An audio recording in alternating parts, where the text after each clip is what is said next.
મહારાજ શું કહેશો? સુવર્ણ દાન છે, આજે એક દાતાએ કર્યું છે, સાથે અત્યારે કામગીરી પણ ચાલી રહી છે, શું કહેશો?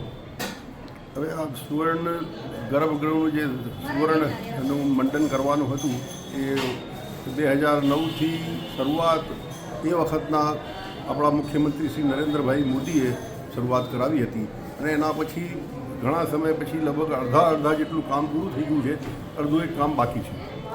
એ કામ કરવા માટે એવું છે કે અમે દરેક વ્યક્તિઓને જે નગરના દર્શનાર્થીઓ છે અને નગરના વસતા લોકો છે એમને અમે આગ્રહ કર્યો છે કે 1 ગ્રામનું સ્વર્ણનું દાન કરે, કે જે રીતે કેમ કે એનાથી દરેક વ્યક્તિની ભાગીદારી આ સુવર્ણના દાનની અંદર થશે અને ગર્ભગૃહની પણ એની અસર થશે કે ગર્ભગૃહમાં એમને દાન કરેલ છે એવું થશે. એટલા માટે અમે આ પ્રમાણે દરેકને આગ્રહ કરીએ છીએ અને રિક્વેસ્ટ પણ કરીએ છીએ કે આ માતાજીમાં સુવર્ણનું દાન કરે.